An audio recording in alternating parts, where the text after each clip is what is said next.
Hey guys, welcome again to my YouTube channel, and I bring in today a very special guest all the way from USA. Okay, so Dr. Agatha Atko and Mr. Timothy Jones. Mr. Timothy Jones is a lawyer, and Dr. Agatha Atko is are you a physician or a specialist? I'm a physician. You're a physician, so she's a physician. So it will be a simple podcast like every other thing which I have done. Like I have done two podcasts, but yeah. So it will be a similar concept. We'll be discussing about some topics. You can have a around and yeah. So let's just get into it. All right. So Timothy, first question for you.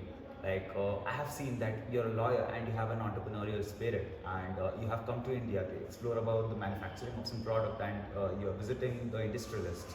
So, what are your takes as a couple? Okay, so I believe you're also the part of the venture. A small part. Okay, so you're a part. You're his wife. Yeah. so, so what are your takes on entrepreneurship? As you have seen pretty much life, all right. I can. Okay, I don't mean to call you old, but yeah, you have seen a lot of life, and you have experienced many things. You have been into law. She was a doctor. You guys have seen many critical things. So, what's your take on entrepreneurship, and how did you, get motivated? Like, you wanted to start your own company. She was a doctor. Doctors do pretty well in America. so, what's the take? Like, Well, being in law is very stressful, okay, and I've always had a creative bent. I've always enjoyed making things, and so I've had the opportunity to explore that. And it's very difficult being an entrepreneur because you have to be persistent. Many things fail. You may fail at one thing, but you learn from that experience, and then you build on that. And so you need a couple good failures to really be successful. And you learn, and it's fun learning. It's fun learning something new. It's fun learning something about maybe a product or a business, but also a new people. You meet so many people. You work with so many people. It's a lot of fun, actually. okay. So, does entrepreneurship give you guys some kick, other than the lawyer and or doctor professions? You actually get more, not only do you have more experience, learning, it's a huge jump in terms of Yes. being employed by someone and then doing it on your own. And I was, in a sense, because I was in private practice for a while, you learn about the business aspect of medicine. You learn very quickly Okay. things you can and cannot do, and to realize that I'm doing this for profit, hopefully, right? So it's important to realize that there has to be a limit to how much time I spend with people if I'm going to be able to pay myself, instead of just being employed. So that's a huge difference. Yeah, I'd say add that you have to collaborate, you have to rely on other people. She's an excellent physician, but then she had to learn the business aspect, and that's very difficult. So building a team is critical. Having people that can help you where they can fill in those gaps is essential. And giving up control, which is difficult sometimes as a physician. Okay. So, who is the controlling one in this venture? It's really my venture. Okay. She's got an excellent job, and so it's allowed me to explore. And like I said, not every project works out, but it's so fun learning something new. And what I think or my dream, can I share that with you? Will you participate in it? Will you join? Will you buy my product? Will you buy my service? That's what really makes it exciting. Okay. And okay, what are the specific instances of medicine and law which are being implemented in your life subconsciously? Because when you do a thing consciously over and over again and again, that things comes down to your subconscious and you act accordingly. Like there might be an argument between you two. I don't want to go too personal, but yeah, there might be something like entrepreneurial things, and you might think as a lawyer, she might think as a doctor. So, are there any actual differences in the behavior of a person who has been so long into an industry and has stick to one industry specifically? I'm gonna let you take this one. Yeah, I mean, everybody has differences of opinion, and there are different viewpoints. And so you're not always wrong. It's just from where you're sitting, you see a different view of the world from where I'm sitting. So it's not necessarily that one of us is right or wrong, but we do see things, very differently. A doctor has more compassion. A lawyer, many times you're thinking of what can go wrong, what's going to happen. Is this going to work? Are you going to hurt somebody? And so it is a different viewpoint, but she's much more, like say, very compassionate, wants to help people. And I'm always thinking, if you help somebody, they might sue you. Okay. So you're like, we say, right, that opposites attract. So that's the thing. She's compassionate, and you're like, something would go wrong. And, To some extent, yeah. yes. But in America, and even in there's many people where they have different backgrounds, and there's many doctors and lawyers that for some reason end up together. Yeah. And from my perspective, it's good to have a counterbalance to my more emotional side of things, or compassionate side. Well, you're very compassionate, though, I have to say. Oh, thank you. Which I think is very important. But he's a much better arguer than I am, so much more rational. That comes on with the lawyer thing, like he's been into the profession for so long, something's come subconsciously. Yeah. And okay, moving on to the next question. Many of young Indians, aspire to go to the US, practice law, practice medicine, and build their careers out there. And nowadays, US has not been portrayed as the safe country it used to be, right?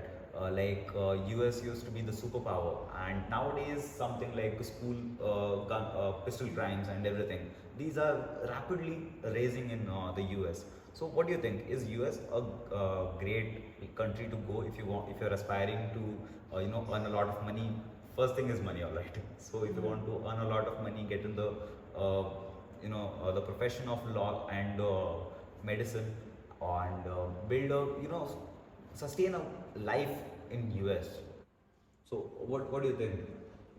I think that it is people call it the land of opportunity, the U.S., and that's very much true. So we have so many immigrants that come in and become successful because of their spirit and their entrepreneurship.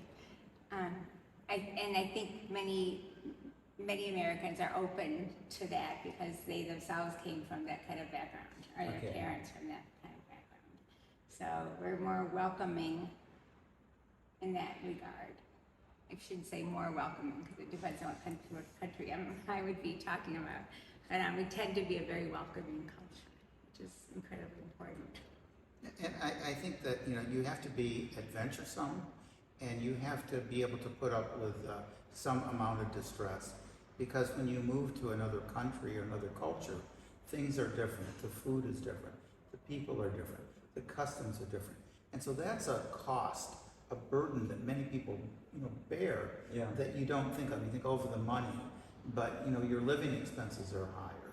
And we went to a beautiful Indian wedding. We may not have those family ties. So there's a cost benefit analysis that somebody has to balance also. Okay. And both my parents were immigrants to the United States. So first generation, I'm first generation American. So you're basically from which country? My father was from Lithuania and my mother from Germany. Okay. And I think you should also add that your supervisor at your hospital is also a woman of Indian descent. She's an Indian. And so there's many professional Indians in America. Many. Many. Especially in the doctor field. In the physician. So are aspiring to be entrepreneurs and build something of their own, but they get that aspect like, oh shit, we have children now. Okay, we are too old to do this. Yesterday I met with a guy. He was like, I am 30. I have wasted my life. So you guys are like, you have completed your careers in law and medicine, and yet you have that entrepreneurial spirit that you have to go and get it. So many people try to go and get it, but they procrastinate a lot. They're like, okay, I have this. They bring up like many negative points into their lives. Actually, it is not a problem. What they do is they just think that, this is a problem. They build a big wall, okay, and they're not able to cross it. So, what are your advice to couples who are aspiring to be entrepreneurs? think that you go ahead and try things, because if you don't know, you might be concerned with regret later. What would have happened if I'd done that? And also, there's many ways that you can be an entrepreneur without a lot of risk. And you have this thing where you test your idea. If I don't start with a big company, I make a new food or I make a new product, and I try to sell it to you. And if I can sell it to you, can I sell it to somebody else? And so you can start small and you can test. We call those pilot studies. And it's a very effective way. Many big corporations use that same approach. We start small, we build, you learn, you make mistakes. You say, maybe I can't sell this product, I sell another product. And so you slowly build. And I'd say that also not every couple is engaged in an entrepreneurship. It's usually one person or the other. They have their different careers, they go their different paths, but we meet up and share the same values. Yeah. That's What's actually interesting about your question is that we're sitting in Deshpande Foundation, Deshpande Startups, and these are all people that have taken the risk of starting something new. And hopefully most of them are successful. And we've just been here, this is our second visit here, and it's a very impressive organization. We've seen some very innovative ideas that seem like they have a lot of potential. So we felt very privileged to visit the foundation and be able to meet some of the entrepreneurs that we understand are from rural areas. They get a lot of support from the organization. Apparently, if I have little money, I can come here. I can get training, I can get assistance, I can get space, I can get people to help me, all kinds of experts from around the world. You mentioned Stanford University, which is one of the top universities in the United States, and these people are around here helping people from rural areas. So it's really an excellent opportunity if somebody has an idea to go for it, to go try it, to start small and build and learn. I think that is what people don't understand nowadays. They are like, people don't have the idea of go small and then build. They are like, okay, I want to do business, I want to get profits, I want to do $100,000 a year, and I want to, get this car. And I think being materialistic is, in a different way, it is a good thing. But if we are starting a business, we should not think like, okay, I have to go that big and I have to achieve this milestone within a year. Okay, $100,000 a year is a big deal as a business owner. Okay, many businesses run like 2 to 3 years into losses first 3 years, and then they start making profits. So what happens is couples start their own businesses, they don't see any profits for 4 to 6 months, they shut it down. There was a great cloud kitchen near my home, and that was like a really good ambience. They have built a nice home and they have put a nice board on it. They had a great name. I don't want to mention it right now. So, but what they did, like they saw it, it did not run for 6 months.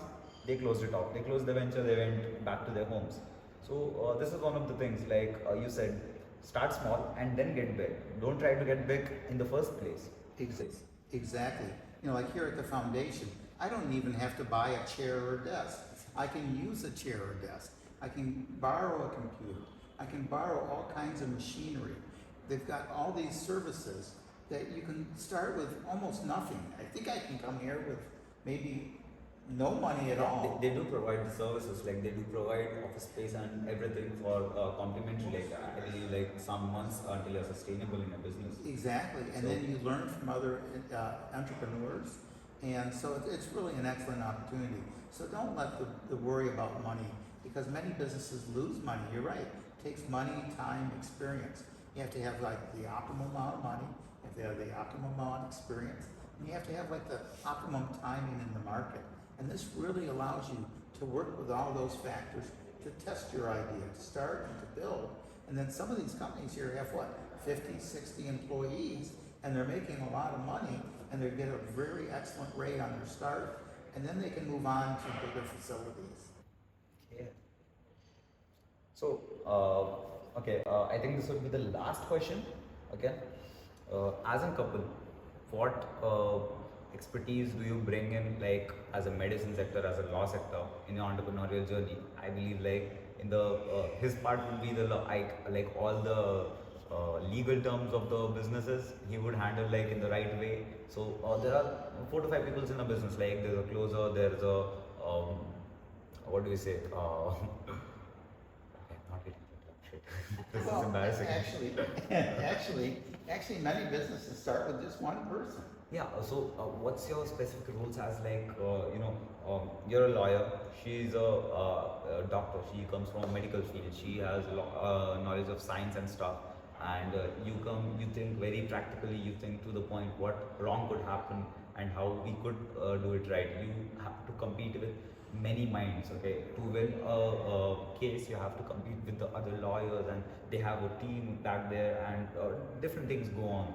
So, what are your take like as an entrepreneurship, like in your entrepreneurial journey?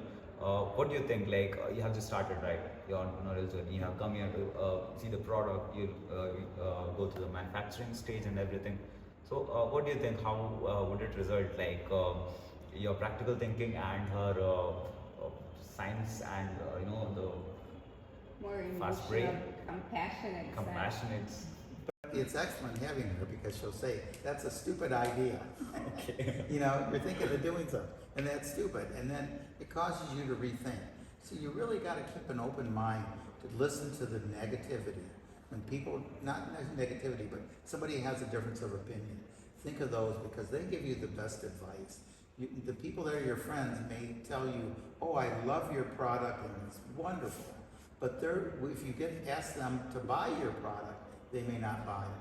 But somebody you ask that's non-biased, that's out in the street that you ask, they may tell you the truth and say, hey, the color of your product is wrong, or the packaging, or it doesn't appeal to me. And so you listen to those objections, those discrepancies. You listen to the market and you figure out what people want and you give them what they want so they will buy it and give you the price you need to stay in business. That's actually a great point, that we need someone who could say us openly that no, this is a stupid idea. Don't do this. Okay, everyone is like sugarcoating nowadays. They're like, yeah, this is a great product. You do really good web designs and everything. But actually, when I started out, I was doing shit web designs. Okay, I was not good at marketing. I got eventually better, but at starting, some of my I don't want to again mention the names, but yeah, people were like, okay, you're doing well, this, that. I would ask them to buy my services. No. So this is actually a great point, that we need someone who could be like, okay, this is a shit idea, don't do it. So that's one of the things. And okay, she is your better half. She is your business partner. I like that better Yes. half. Yes, she really is. So, what do you think?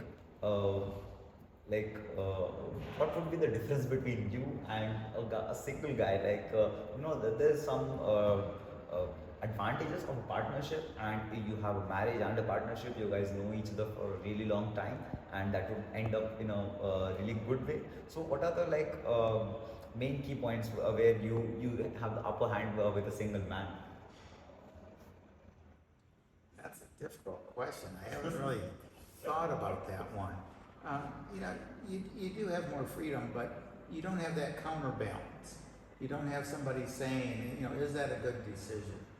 Are you throwing away your money? Are you, so you really do need a good partner to really be happy and successful in life. We also know scientifically that married men, I think this is true for married women too, live longer. Yeah, they live As longer. as eat opposed to vegetables. single people. Yeah, she'll say, eat your vegetables, eat healthy. I should exercise. I need to lose weight. I need to take care of my health.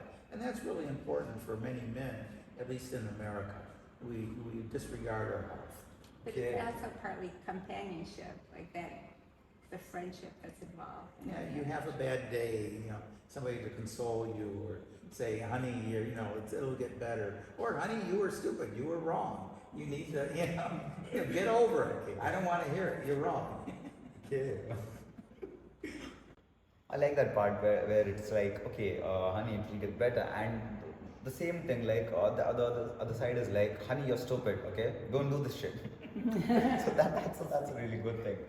And okay, the final question, like I said, like that was the last question, but yeah, please, No, it's okay. excuse me.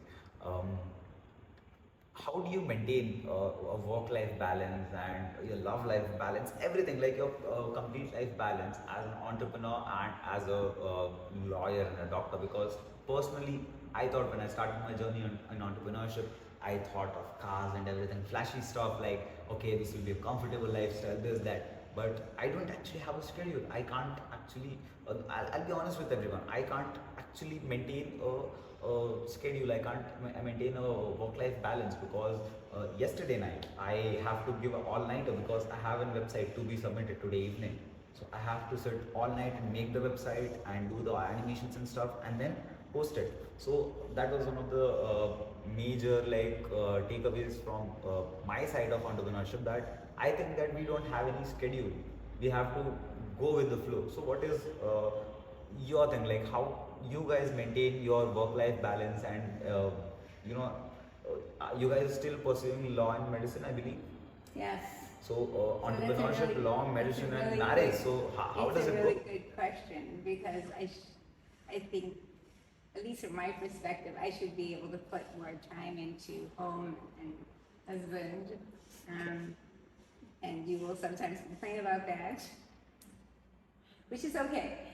But I am still working on that part, like to try to get home earlier. Okay. And yeah, so that I can spend more time with my wonderful husband.